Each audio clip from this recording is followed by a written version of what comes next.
Hi, ich bin's wieder, Chris, und willkommen zur 66. Folge unserer Serie Weg zum Twitch Affiliate. Ja, erstmal danke Matzes Welt für dein Abo, cool, dass du dabei bist.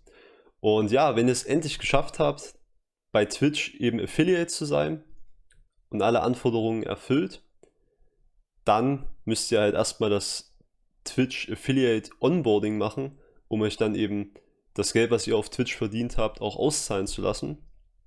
Und da will ich jetzt mal kurz mit euch durchgehen. Ich habe das Ganze ja schon einmal hinter mich gebracht. Wir machen das jetzt aber nochmal neu, Schritt für Schritt. Ja, die Auszahlungsschwelle liegt übrigens bei 100 Euro. Ab 100 Euro könnt ihr euch eben euer Geld, was ihr auf Twitch verdient habt, auszahlen lassen von Twitch. Also, wir gehen hier oben auf der Twitch-Startseite erstmal, gehen wir auf unser Profilbild ganz oben rechts und dann auf Creator Dashboard. Jetzt im Creator Dashboard gehen wir auf Einstellungen und dann haben wir jetzt hier den Punkt Affiliate. Und hier haben wir jetzt das Affiliate Onboarding mit dem Schloss dahinter. Ja, da klicken wir jetzt drauf. Hier müsst ihr dann erstmal euer Passwort eingeben. Zur Sicherheit. Ja, dann geht es auch schon los. Wir haben jetzt hier 4 Schritte. Es geht los mit der Auszahlungsregistrierung. Klicken wir drauf. Ja, ganz klar, hier gebt ihr jetzt ganz normal eure echten Daten eben an. Ich mache das jetzt hier natürlich nicht. Ihr schreibt natürlich euren echten Vornamen, euren echten Nachnamen. Müssen alles, ja, es muss alles wahr sein, was ihr hier reinschreibt. Also ihr dürft da nicht irgendwie, ja, irgendwas Falsches reinschreiben. Ich mache das jetzt hier nur zu Testzwecken. Euer Geburtsdatum muss natürlich auch stimmen. Dann schreibt ihr am besten hier eure beste E-Mail-Adresse rein, die ihr meistens verwendet. Und dann die ganze E-Mail-Adresse nochmal bestätigen. Ja, dann, falls ihr schon ein Unternehmen habt, könnt ihr dann hier noch den gesetzlichen Namen des Unternehmens reinschreiben. Ja, ganz kurz vielleicht noch dazu, wenn ihr Twitch Affiliate seid und eben auch Einnahmen erzielt, beziehungsweise reicht ja schon die Absicht, Einnahmen erzielen zu wollen mit Twitch, dann müsst ihr natürlich auch ein Gewerbe anmelden. Ja, braucht ihr keine Angst vor haben, ich werde dazu weiter nochmal ein extra Video machen. Ich habe das auch geschafft, das war ganz einfach, ich bin da einfach bei der Website, bei der Internetseite meiner Stadt draufgegangen, habe mir dann die Gewerbeanmeldung da runtergeladen, habe die eben ausgefüllt und habe sie dann mit einem Briefumschlag, bei mir war es dann beim Bürgerhaus oder wie das heißt, habe ich dann halt den Briefkasten da eingeworfen und dann ist das Ganze seinen Gang bekommen. Alles weiter bekommt ihr dann eben von denen zugeschickt. Ja, hat mich 25 Euro gekostet. Bei euch kann es ein bisschen weniger sein, es kann bei euch aber auch ein bisschen mehr sein. Es kostet auf jeden Fall nicht die Welt und das ist auch überhaupt nicht schlimm und geht ganz einfach und auch ganz schnell. Ja, ich kann euch auf jeden Fall empfehlen, ja, wenn ihr Twitch Affiliate seid, macht ihr ja meistens noch nicht so große Einnahmen. Also, falls ihr einen Hauptjob habt, dann könnt ihr auf jeden Fall erstmal ein Nebengewerbe anmelden, sodass ihr natürlich noch euren Hauptjob ganz normal weiter habt und dann nur nebenbei eben das mit Twitch noch habt. Ja, genau. Und ja, da müsst ihr natürlich dann bei der Gewerbeanmeldung, wie gesagt, ich werde dazu nochmal ein extra Video machen, aber ganz kurz mal, müsst ihr natürlich auch eure Tätigkeit eintragen, die ihr eben macht in dem Gewerbe. Und hier haben wir mal von Safdesk ein paar Vorschläge, was ihr eben als Twitch-Streamer, als Twitch-Affiliate da eben reinschreiben könnt. Ich finde hier persönlich Online-Marketing am besten, weil das ist am breitesten eben gefächert. Das heißt, falls ihr dann im Internet auch mal noch irgendwann mal später mit anderen Sachen Geld verdient, dann müsst ihr nicht extra ein neues Gewerbe anmelden, weil Online-Marketing, die Bezeichnung umfasst halt sehr viele Dinge. Deswegen finde ich die hier persönlich am besten und so ähnlich sieht auch meine Tätigkeitsbeschreibung aus, die ich damals bei meiner Gewerbeanmeldung eingetragen habe. Ja, so viel dazu. Dann haben wir natürlich hier noch eure permanente Adresse. Also ihr tragt da einfach ganz normal eure echte Adresse eben ein. Und dann könnt ihr auch schon auf Weiter gehen. Ja, jetzt haben wir hier noch bei Schritt 2 die Affiliate-Vereinbarung von Twitch. Die könnt ihr euch hier einmal durchlesen. Könnt ihr euch auch ja, kopieren den ganzen Text und zum Beispiel bei DeepL einfügen und euch ins Deutsche übersetzen lassen. Und ja, da klärt euch halt Twitch drüber auf, dass ihr halt ja, einen Vertrag dann mit denen sozusagen habt und was ihr machen dürft, was ihr nicht machen dürft und worum es alles geht und auch welche Methoden ihr natürlich hier als Twitch Affiliate habt, Geld zu verdienen. Hier zum Beispiel mit Bits, hier Cheers, Bits, mit den Subs kennt ihr ja alle, mit Werbeeinnahmen durch die Werbung bei Twitch und so weiter. Alle möglichen Infos. Müsst ihr dann halt natürlich zustimmen. Und dann sind wir auch schon bei Schritt 3. Ja, der schwierigste Teil finde ich, aber ist auch nicht so schwierig, dem Steuerinterview. Und da geht es jetzt hier eben los mit dem Reality-Steuerinterview. Ja, da klickt ihr hier drauf. Dann seht ihr hier nochmal die Daten, die ihr eben schon eingegeben habt. Die werden dann in das Steuerinterview übernommen. Könnt ihr hier nochmal prüfen, ob die richtig sind. Und könnt dann hier das Formular des Reality-Steuerinterviews öffnen. Das Ganze sieht dann so aus, wenn ihr das geöffnet habt. Und hier müsst ihr jetzt halt alle möglichen Steuerinformationen über euch angeben, damit das natürlich alles korrekt abläuft und auch keiner irgendwie Steuern hinterzieht oder sonstiges. Ja, erstmal eure Steuerklassifizierung. Bei den meisten von euch wird es, denke ich mal, die Einzelperson sein. So ist es bei mir auch. Also wenn ihr keine Mitarbeiter habt, und das gilt natürlich auch für Einzelunternehmen.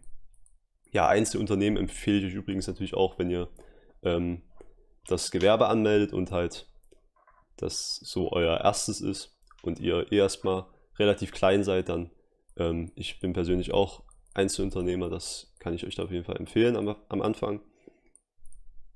Ist auch so am unkompliziertesten, was dann auch Steuern, Steuererklärung alles angeht. Ja, und ansonsten, falls ihr schon zum Beispiel ein Unternehmen habt, ein größeres hier mit Mitarbeitern auch und so, dann würdet ihr natürlich hier das andere auswählen. Dann haben wir jetzt hier noch die US-Steuern. Ja, ich bin natürlich keine US-amerikanische Person, deswegen ist hier bei mir Nein. Dann hier noch, ob ihr als Vermittler fungiert. Zahlung in anderen Namen wird hier bei Durchflussgesellschaft wird bei den meisten auch nicht der Fall sein von euch. Also wenn der Twitch-Kanal euch gehört und das Konto, auf das ihr auszahlt, euch gehört und ihr hier gerade dieses Interview ausfüllt, dann wird es bei euch hier die Option Nein sein. Ja, dann haben wir hier noch die Steueridentifikationsdaten. Hier müsst ihr dann nochmal euren kompletten Namen eintragen, also Vor- und Nachname. Dann das Land eurer Staatsbürgerschaft, bei mir ist es Deutschland. Dann hier euren Wohnsitz. Kann sein, dass der hier sogar schon richtig steht. Könnt ihr auf jeden Fall nochmal kontrollieren. Ich auch nochmal bearbeiten und dann unten, wenn ihr fertig seid, auf Fertig gehen. Ja, dann noch eure Postanschrift, ob die identisch ist zu eurem Wohnsitz. Ist bei mir so, deswegen hier der Haken. Ja, und jetzt hier, also natürlich hier der Haken ist drin bei eine nicht-US, also wenn ihr keine USA-Steuer-ID habt, dann ist hier der Haken standardmäßig drin, das passt schon so. Bei mir auch.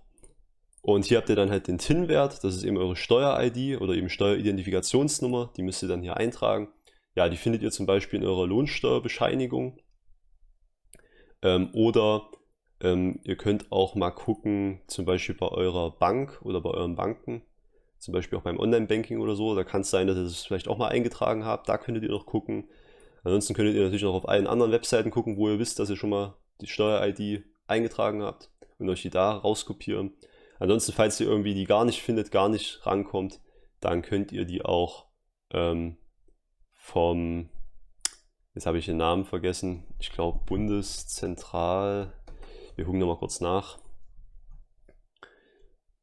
Genau, vom Bundeszentralamt für Steuern müsste das gewesen sein, genau. Dann könnt ihr auch vom Bundeszentralamt für Steuern eben eure Steueridentifikationsnummer eben anfordern lassen und die schicken euch das dann wahrscheinlich per Post zu.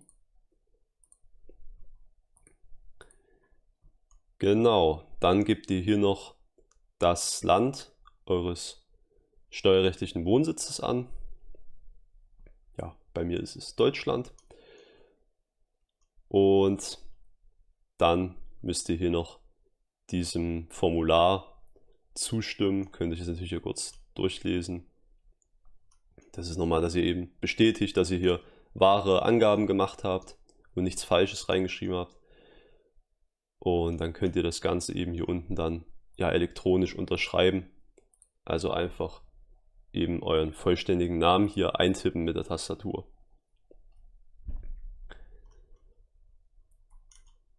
Ja, dann haben wir hier als letztes noch das Datum. Da könnt ihr halt einfach das aktuelle Datum von heute eben eintragen.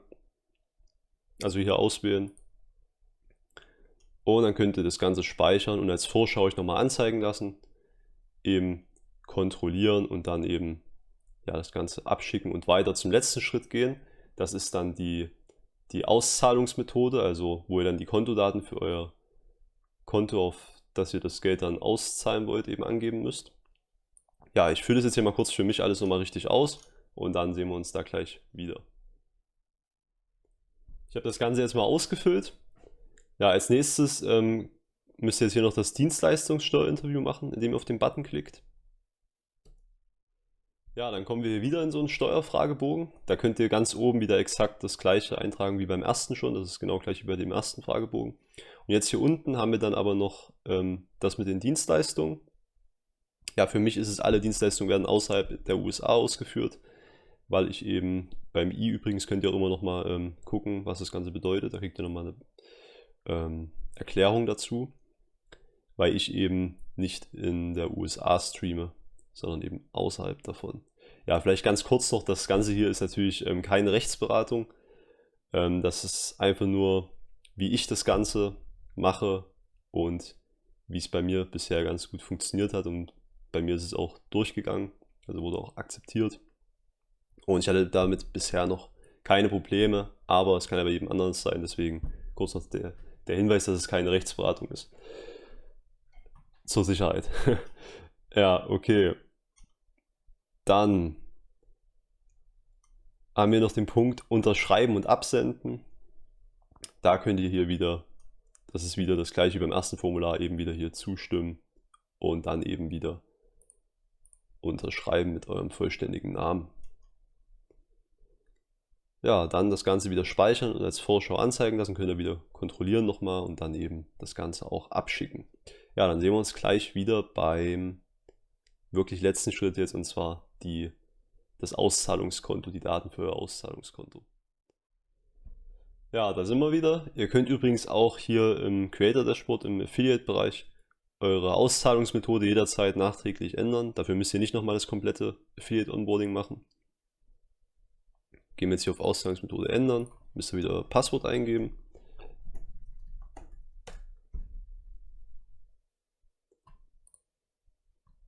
Okay, kurz hier beweisen, dass ihr ein Mensch seid.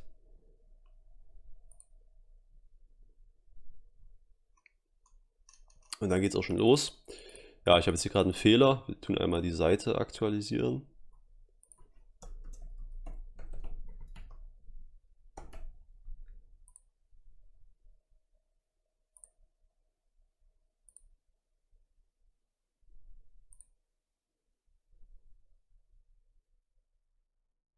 Ja, jetzt sollte Twitch für euch die Daten hier von euch schon automatisch richtig übernommen haben.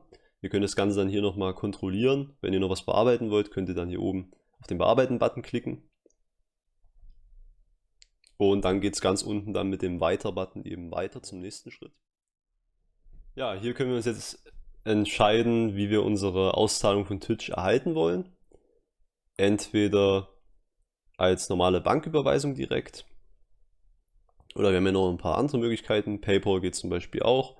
Ihr könnt eure Zahlungen einfrieren, das heißt, die werden so lange bei Twitch zurückgehalten, bis ihr euch eben das Ganze auszahlen lassen wollt.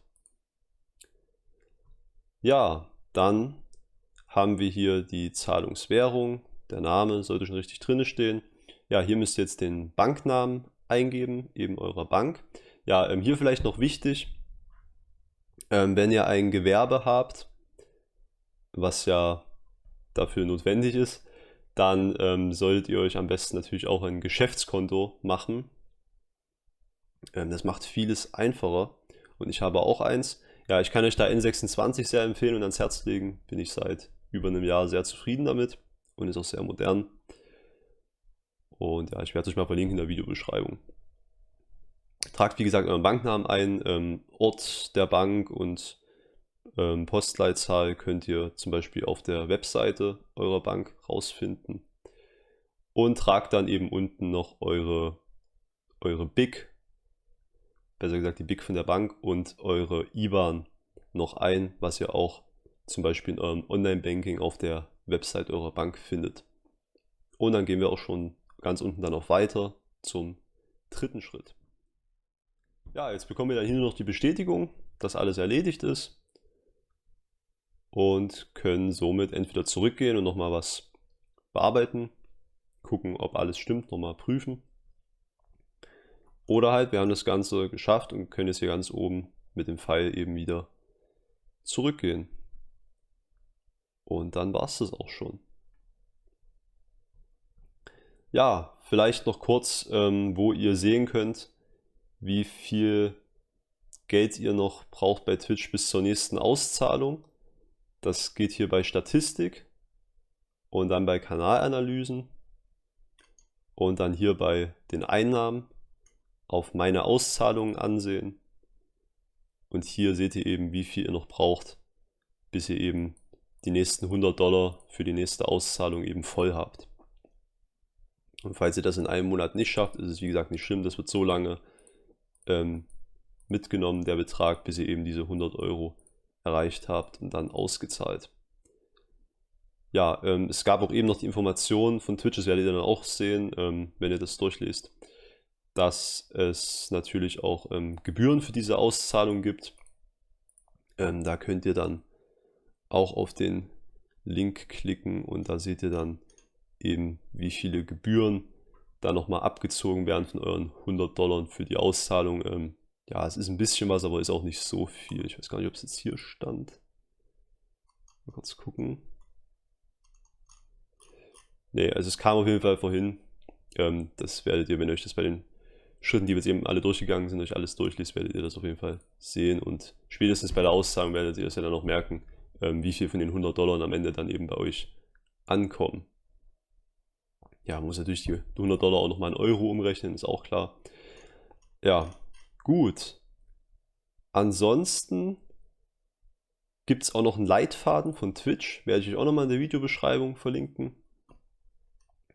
Da seht ihr eben hier nochmal ja, eine kleine Anleitung von Twitch zu diesem Affiliate Onboarding und hier nochmal die einzelnen Schritte, wo nochmal ein bisschen was erklärt wird und wo ihr auch nochmal häufig gestellte Fragen beantwortet bekommt. Noch ein paar zusätzliche Infos. Hier haben wir auch die Auszahlungsgebühren, da sind sie ja. Da seht ihr nochmal, was euch dann nochmal eben abgezogen wird. Und ob ihr dann vielleicht lieber auf eine andere Auszahlungsmethode wechselt, um eben vielleicht noch mehr von eurem Geld dann am Ende auf eurem Konto zu haben. Ja, dann soll es jetzt gewesen sein mit diesem Video. Ich hoffe, es hat euch ein bisschen weitergeholfen. Ja, ihr könnt mir ja gerne mal in die Kommentare unten reinschreiben, ob ihr dieses Affiliate Onboarding schon mal gemacht habt. Ob ihr dann noch irgendwelche Tipps habt, wenn ihr noch irgendwelche Fragen habt, schreibt es auch gerne rein, können wir uns da noch ein bisschen austauschen.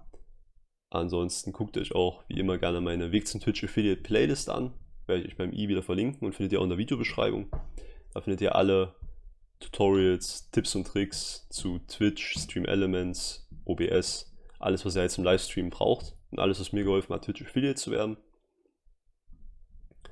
Und ja, ansonsten, wenn ihr Lust habt, könnt ihr euch auch gerne noch meine 3 Online-Kurs-Booster mal angucken. Für alle von euch, die sich schon mal Online-Kurse gekauft haben, damit aber noch nicht so gute Erfolge erzielen konnten. Werde ich euch auch beim i verlinken und auch in der Videobeschreibung. Da zeige ich euch eben meine besten 3 Tipps, die mir geholfen haben, bessere Ergebnisse mit Online-Kursen zu erzielen. Ja gut, dann war es jetzt aber wirklich. Also ich würde sagen, wir sehen uns hoffentlich im nächsten Video wieder. Ich freue mich auf euch. Bis dahin. Ciao, ciao, euer Chris.